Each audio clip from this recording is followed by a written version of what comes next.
Olá, você é aluno da área de gestão pública, instrutor Matheus Henrique, trazendo mais conteúdos para te ajudar a aprimorar os teus conhecimentos no teu autoestudo.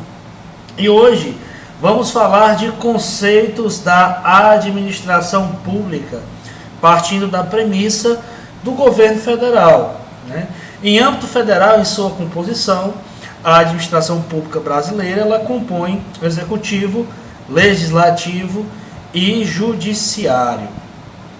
É interessante que a administração pública, né, no seu âmbito executivo, existe a administração direta, tem a ver com a questão da governança pública e a administração, de fato, por um gestor público, de repente um ministério, uma secretaria específica, como estamos pegando a premissa do governo federal, o presidente da República e seus subordinados.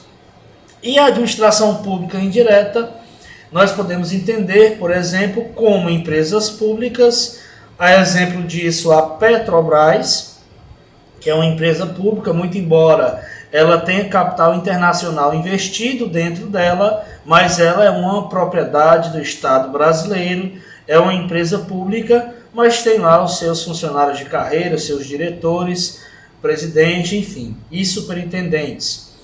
Então, as empresas públicas e também as autarquias. A exemplo disso, uma agência nacional, a exemplo disso, por exemplo, Correios, né, que é uma empresa pública.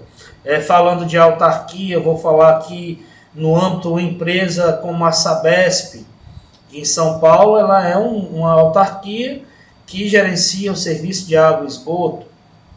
Enfim, autarquias diversas e empresas públicas ou setores terciários dessa área da administração pública indireta. Então, só para a gente entender esse contexto de como está organizada as instituições públicas. Conceito de administração pública. A administração direta é constituída pelos ministérios regulares e também os extraordinários, os quais eles são dotados de secretarias executivas, consultorias judiciais, que são órgãos da Advocacia Geral da União, por exemplo, secretarias específicas, bem como os departamentos, visto que estamos pegando como premissa o governo federal. Mas se a gente for na esfera estadual, segue o mesmo rito, o mesmo regimento, bem como na administração pública municipal, órgãos e secretarias vinculadas à administração direta. O nosso conteúdo também nos traz atenção para a administração indireta, como já bem falado, que são aquele conjunto de entidades ou órgãos dessa administração direta, ou de algum ministério específico, ou de alguma secretaria. Daí, então, vai entrar as empresas públicas, certo? Bem como as autarquias, por exemplo, que são administrações indiretas. Aqui no conteúdo nós temos autarquias, as fundações públicas, as empresas públicas e as sociedades de economia mista. Vale ressaltar também que o Estado Nacional Brasileiro, em âmbito nacionalista, ele também pode fazer investimentos em setores específicos, ele pode estatizar uma determinada empresa que outrora foi desestatizada, enfim. Então, esses setores que compõem a administração indireta, muito embora sejam vinculados à administração direta, mas é uma administração indireta. Dessa forma, a gente pode entender essa conceituação. Outro fator interessante para entendermos na questão da administração institucional pública, né, no âmbito jurídico, no âmbito do direito administrativo, nós precisamos entender esses princípios.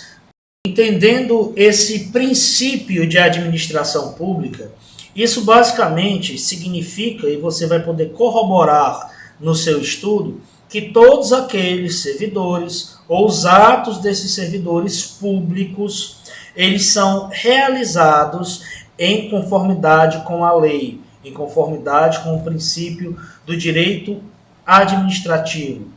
É interessante observar isso. E também tudo que tiver relacionado a esse setor público deve se ater ao princípio da publicidade. Ou seja, se eu sou um servidor público, se eu presto um serviço ao erário público, eu tenho que dar atenção ao princípio da publicidade e à legitimidade dessa publicidade referente ao setor público, intrinsecamente ligados com princípios de isonomia, impessoalidade e a transparência das decisões e as ações do serviço público.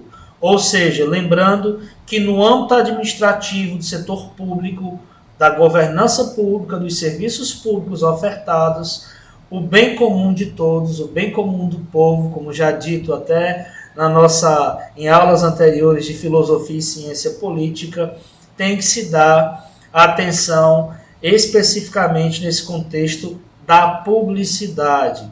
É de real importância para o gestor público. Algo também que está intimamente ligado ao setor público e ao princípio da administração pública é o princípio da moralidade, certo? O princípio da moralidade, ele está relacionado, segundo a especificação aqui do estudo, diz o seguinte: há princípios éticos e filosóficos que reagem às democracias modernas e se aplicam de modo absoluto para qualquer tempo ou lugar, seja em referência às ações de grupos ou pessoas determinadas, a justiça, a equidade e a probidade do erário público. Então, observe o seguinte: a moralidade, se a gente puxar aqui na origem da palavra, em relação a princípios éticos e filosóficos, ética tem a ver com o caráter, com a moral. E os pensadores lá do passado nos ajudaram a entender esse contexto que seria ética.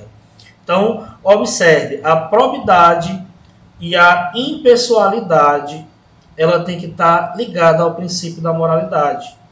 A impessoalidade é a característica que torna as ações de servidores públicos independentes de qualquer particularidade.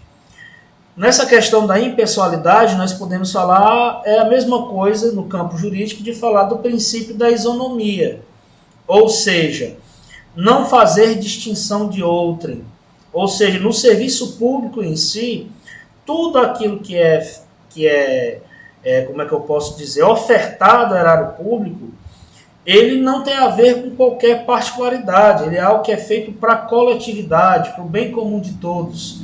Então, aplica-se o princípio da impessoalidade, ou seja, não tratar com parcialidade, haja vista que no serviço público, tudo aquilo que o servidor faz é unicamente pelo bem comum daqueles detentores ou demandantes desse serviço público, que é a sociedade, que é o povo brasileiro, pensando aqui em âmbito da Federação Brasileira.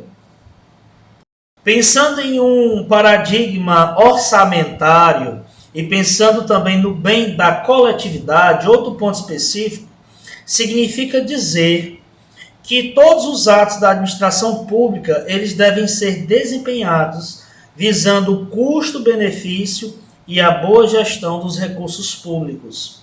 Se assim o fizer, o gestor público ele vai estar aplicando o princípio da moralidade, da probidade, da publicidade e da impessoalidade ou isonomia, também na gestão dos recursos públicos. Por que se fala isso? De repente, você profissional está ingressando aí na carreira no serviço público, é interessante você entender toda a fundamentação conceitual a respeito da administração pública.